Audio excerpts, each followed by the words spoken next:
We saw a shark right here, 10 feet off the coast. Just this fin, big giant fin going through the water. The thing was the silence of it. There's no warning.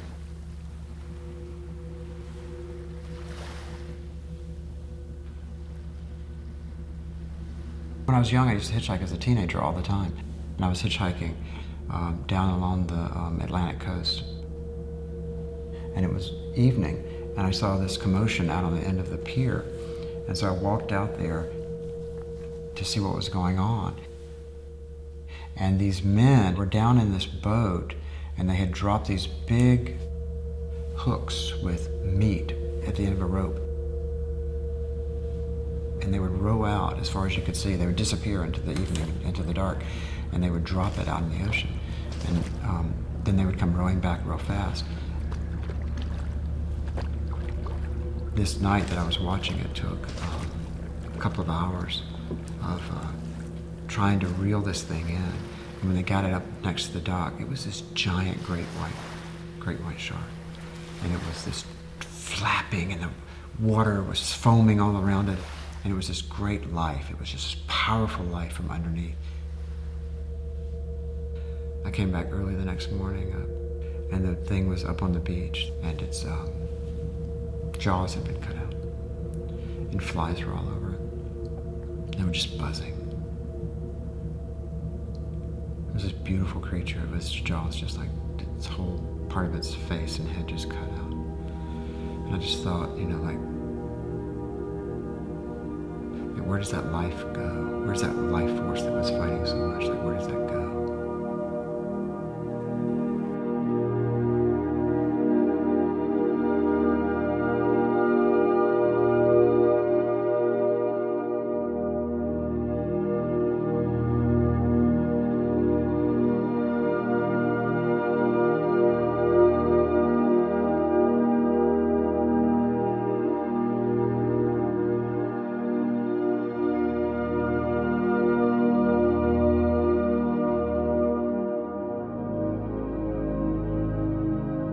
In our rhythm of earthly life, we tire of light.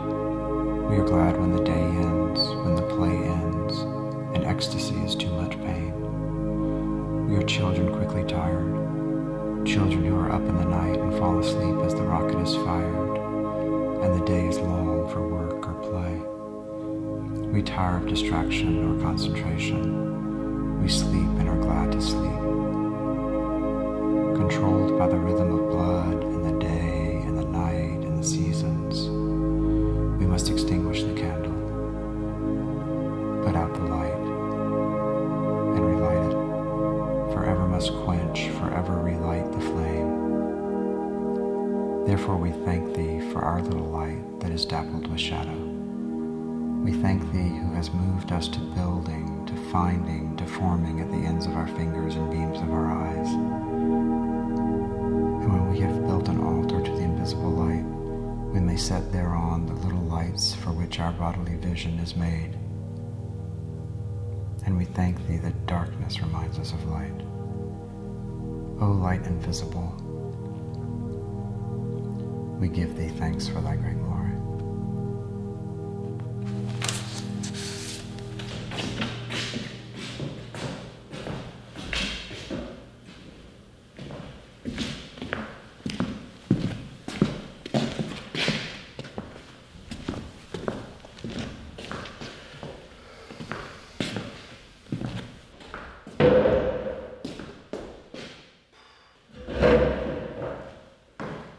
I had this painting in my living room. It was a painting of Wounded Knee, South Dakota. The church that had been bombed out by the government. It was like the last stand between the government and the American Indians. And so that was when they destroyed this church that had been sitting on this site. And so I had gone out there and I'd done this painting just of the steps, and there were bullet holes pocked in it and everything. And I loved it painting. It was like very minimal, but it was my favorite painting I'd ever done. And everybody came in and saw that painting for years. Nobody ever said a single word about it. And then one day I had this professor who I really respected from University of Pennsylvania. He'd wanted to come see my work in my studio for years, and he finally came, and he came into the house. He didn't even get into my studio. He got as far as the living room. He sat on the sofa and looked at that painting for an hour. He said, "This is a masterpiece. This is the best painting I've ever seen."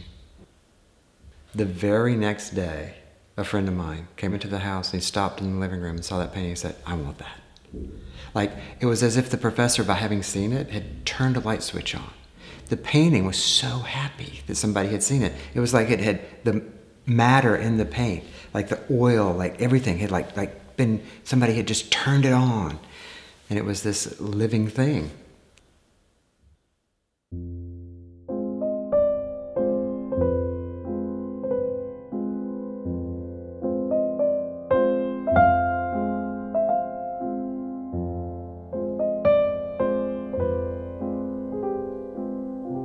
What we see every day is the sunlight that hits our earth and sustains us. And this sunlight is the thing that allows us to exist. So when you paint sunlight hitting something, you're not like just painting the colors of the sun, and you're not mixing paint to try to match that color. You are actually trying to paint life itself on something. And this sunlight comes through that window right there. It hits an object and it lands on it, and that's as far as it goes. If it lands on your face, you're the thing that has stopped it.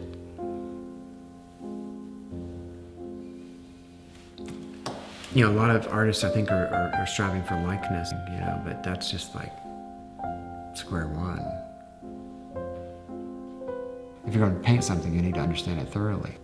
So I'd studied at Philadelphia College of Osteopathic Medicine, cadavers and anatomy for 2 years. When I was drawing a human body, I would know where the muscles were and what they were doing and what purpose they served. But what I learned more than that was the difference between a living human being and a person that's laying there who no longer has life in them. The difference is that it's charged, it's turned on like a light switch.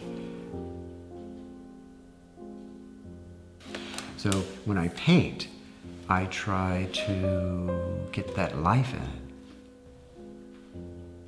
I try to tell my students, you know, once I've taught them everything and I watch them paint, if the paint still just looks like paint, you know, it just doesn't do anything, it's not going anywhere, then I'll tell them, I'll say, you know, it has to transubstantiate. It has to become something other than paint. You do all the work, you get everything in the right place.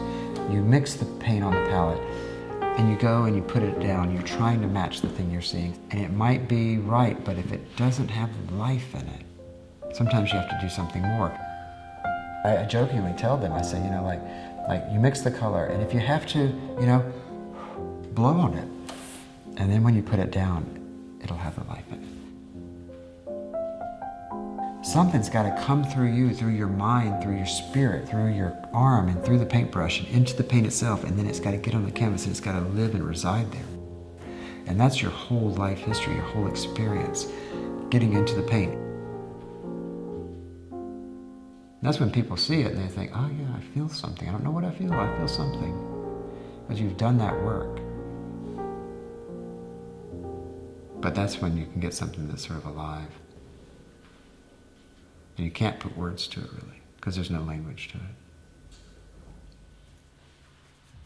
This little child's looking at us. Through her hands blowing.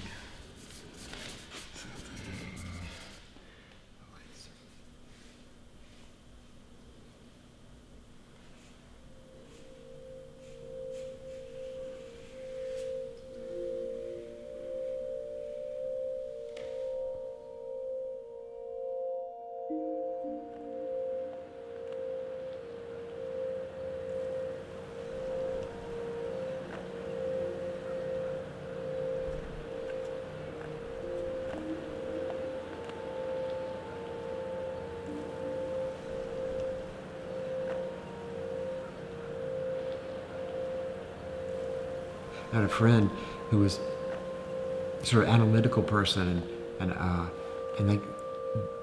They were a collector, and they visited me. And as they were passing by on the way to the studio, they looked down. I said, "Look at that flower." The color was just so vibrant in the summer sunlight. I was having this moment of like coming to tears at the color of it. They looked at it and they said, "Purple." And I was like, no, look at it. Look, it's incredible. And they say, "Nature." They had the words for it, and then they were on their way. So the thing is to try to all the time think about all the possibilities and what's really happening, not the words that we use for things. Because when you use words, that's when we get into trouble. We use words and we block what really is. But the whole thing is so wordless. The whole thing is so powerful and overwhelming. I think it's why we do simplify it by conceptualizing everything. Because if we could let go of that a little bit and open up a little bit, then we would actually be able to, it would be overwhelming for us, but then we might actually like come to life a little bit.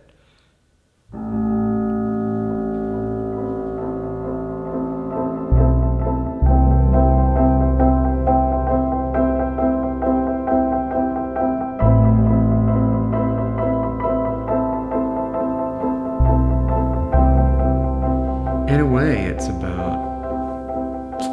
about the ineffable, trying to get in touch with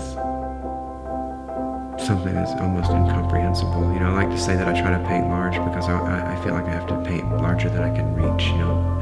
I have to try to grasp something that's larger than me.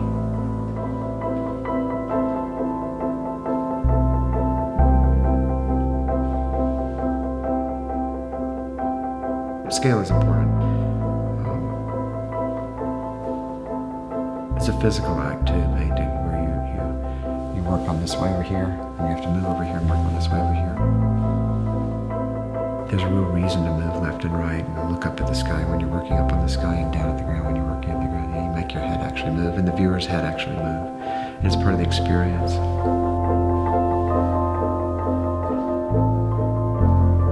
The cycles of heaven in 20 centuries brings us farther from home and nearer to the dust.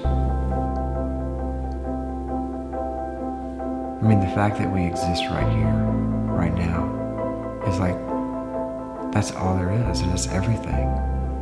And time, space, matter, I mean, what is the relative way of judging any of those things?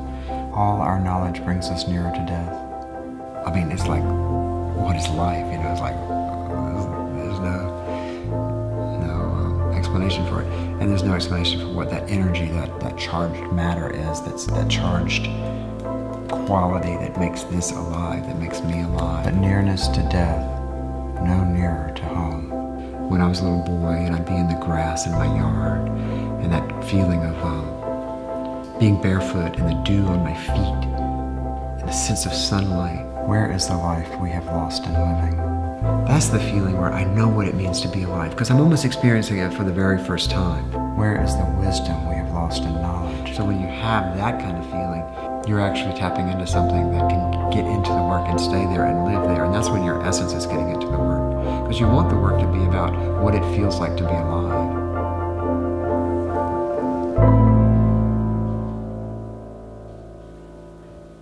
But it's about trying to capture the ineffable quality of life, I think.